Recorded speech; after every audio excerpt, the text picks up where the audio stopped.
প্রিয় ভিউয়ার্স, আসসালামু আলাইকুম। মাজার রেসিপিতে সবাইকে স্বাগতম জানাচ্ছি। আজকে মাজার রেসিপিতে ফুলকপি ভাজি করে দেখাবো। আলু দিয়ে আর ডিম দিয়ে ফুলকপি ভাজি অসম্ভব মজার। একবার ট্রাই করলেই বুঝতে পারবেন কতটা মজার। রুটি, পরোটা, সাদা ভাতের সাথে এটা অনেক মজার খেতে। সকালের নাস্তায় তৈরি করে দিতে পারবেন রুটির সাথে। সবাই খেয়ে খুবই পছন্দ করবে। দেখবেন যেভাবে তৈরি করেছি রেসিপি ফার্স্ট থেকে লাস্ট পর্যন্ত দেখবেন আর একবার অবশ্যই ট্রাই করবেন। এই ভাজিটা আসলেই খেতে অনেক মজার। রান্না করলে আপনি নিজেই বুঝতে পারবেন আর খেলেও বুঝতে পারবেন কতটা মজার। রেসিপি ভালো লাগলে ফলো সাবস্ক্রাইব করে নিয়মিত পাশে থাকবেন আশা করছি। মজার মজার রেসিপি পেতে জান্নাত শিলা কিচেন লিখে সার্চ করলে পেয়ে যাবেন আপনারা অসম্ভব মজার রেসিপিগুলো। এখন তাহলে মূল রেসিপিতে চলে যাব আর তৈরি করে নেব মজাদার ফুলকপি ভাজি।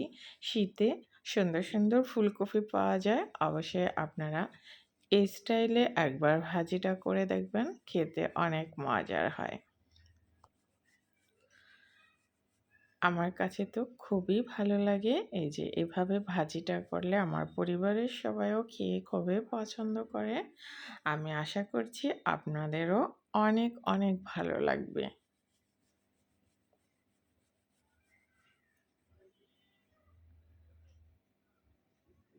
আর রান্না যদি ভালো হয়, অনেকের হাতের রান্না এক এক রকম, মানুষের রান্না এক এক রকম হয়। তাই আমাদের উচিত একটু ভিন্ন ভিন্ন স্টাইলে রান্না করে দেওয়া, যাতে পরিবারের সবাই খেয়ে খুবই পছন্দ করে। এখন সরিষার তেল দিয়ে দিলাম প্যানে প্রথমে, আর দিব ফোড়নের জন্য 3টা শুকনো মরিচ। শুকনো মরিচ ফোড়ন উঠে গেলে সুন্দর একটা ফ্লেভার ছড়াবে। আর দিলাম জিরা, আস্ত জিরা হাফ চা চামচের একটু কম দিয়েছি। যারা জিরা ফোড়নে পছন্দ করেন না তারা চাইলে দিতে পারবেন। আর 1 মুঠ ভর্তি করে দিলাম পেঁয়াজ। এই ফোড়নে যার যেটা ভালো লাগলে সে সেটাই দিতে পারবেন। কালো জিরা দিয়ে বাগার দিতে পারবেন, সরিষা দিয়ে বাগার দিতে পারবেন। আর এখানে আমি একটা বড় সাইজের রসুন কুচি প্রথমে অ্যাড করেছি, এরপর 1 মুঠ ভর্তি করে দিলাম পেঁয়াজ কুচি। এরপরে সামান্য হলুদ দিয়ে আর 14-15টার মতো কাঁচামরিচ ব্যবহার করেছি ফালি করে। ভাজিতে কিন্তু বেশি করে কাঁচামরিচ দিতে হয়, তাহলেই খেতে বেশি ভালো লাগে। হলুদটা মনে হচ্ছে একটু কম হয়েছে, তাই আবার দিলাম একটু, অর্থাৎ হাফ চা চামচ হলুদের গুঁড়া। হাফ চা চামচের থেকে একটু কম, 2 বারে দিয়েছি। এখন ওই যে আলুগুলো কেটে রেখেছি, দেখেন আলুগুলো একটু গোট গোট করে চ্যাপ্টা চ্যাপ্টা করে, বেশি পাতলাও না বেশি ভারীও না, ওভাবে কেটে নিয়েছি। বড় সাইজের এখানে নতুন আলু 2-3টা বড় সাইজের আলু দিয়েছি। এরপর একটা ফুল বাঁধাকপি এখানে অ্যাড করেছি। বেশি বড়ও না আবার বেশি ছোটও না। এখন নেড়ে চেড়ে মিশিয়ে নিলাম। এ পর্যায়ে স্বাদ মতো লবণ অ্যাড করলাম। এখন আবার ভাজির সাথে নেড়ে চেড়ে লবণ দিয়ে মিলিয়ে মিশিয়ে নিলাম।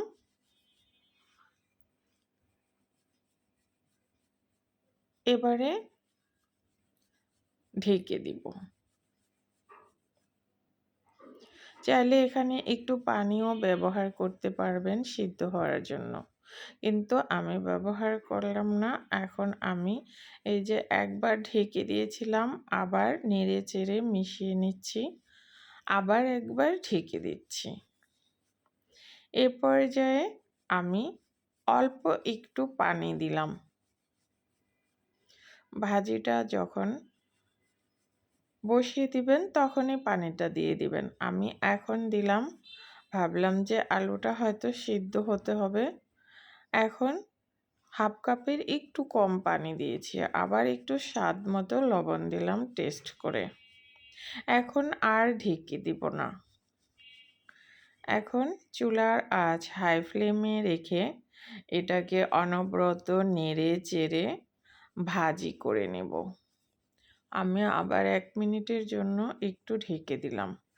এবারে এই যে দেখেন, এখন আর ঢাকবো না, আর এবারে চুলার আঁচ বাড়িয়ে রেখে ভাজিটা করে নেব।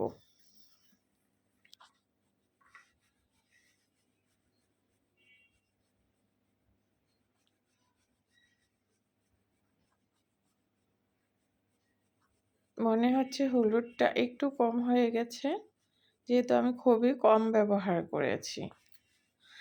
এখন এই যে দেখেন ভাজিটা কিন্তু অনেকটাই পানি টেনে গেছে। এ পর্যায়ে দিয়ে দিলাম পেঁয়াজ কলি। পেঁয়াজ কলিগুলোকে একটু লম্বা লম্বা করে কেটে দিয়েছি। এখন আবার পেঁয়াজ কলির সাথে নেড়েচেড়ে মিশিয়ে নেব। এখন চুলার আঁচ হাই ফ্লেমে রেখে ছড়িয়ে ছিটিয়ে ভাজিটা করে নেব। ভাজিটা ছড়িয়ে ছিটিয়ে রাখবো যাতে করে নিচ থেকে একটু লাল লাল হয়ে যায়। আর এই ভাজিটা অবশ্যই ননস্টিকের প্যানে করবেন, তাহলেই ঝরঝরে হবে আর সুন্দর, ভাজিটার কালারটাও সুন্দর হবে। এখন এই যে ছড়িয়ে ছিটিয়ে রাখছি আর একটু পর পর নেড়ে দিচ্ছি আমি। এখন মাঝখানে একটা ডিম দিয়ে দিলাম আর একটু লবণ দিলাম। চাইলে 2টা ডিমও দিতে পারবেন। যার যেমন পছন্দ সেটা বুঝে দিবেন। আবার ডিম না চাইলেও ডিম নাও দিতে পারবেন, যারা ডিমই পছন্দ করেন না। আর এ ভাজিতে ডিমের কোনো ফ্লেভার পাবেন না, যে ডিমের একটা গন্ধ সেটা হবে না, যেহেতু এই ভাজির সাথে এটা ভাজা ভাজা হয়ে যাবে। ডিমটা একটু যে ভেজে নিলাম মাঝখানে। এখন ভাজা হয়ে গেছে, এখন সব কিছুর সাথে ডিমটাকে ভাজির সাথে মিলিয়ে নেব।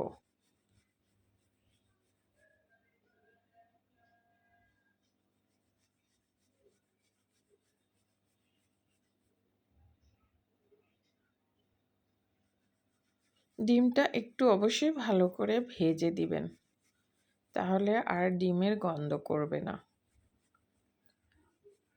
এখন এই যে ভাজিটা ছড়িয়ে ছিটিয়ে রেখে এই যে দেখেন লাল লাল করে ভাজা ভাজা করে নিচ্ছি।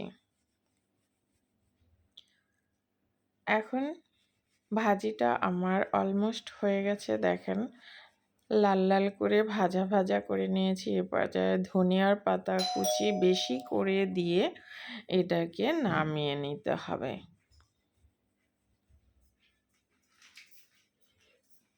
এখন আবার ধনিয়ার পাতাটা সিদ্ধ হয়ে গেছে, ভাজা ভাজা করে নামিয়ে নিচ্ছি।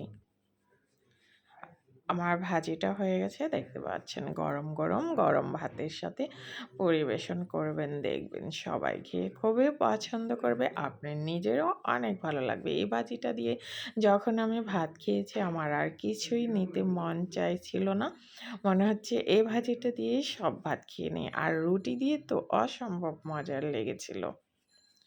আমি আবার রাত্রে রুটি দিয়েও খেয়েছিলাম। এই যে এখন আমি সার্ভিং প্লেটে নিয়ে নিয়েছি, দেখেন কতটা মজার আর কতটা লোভনীয় হয়েছে, ধোয়ার জন্য দেখতে পাচ্ছেন না।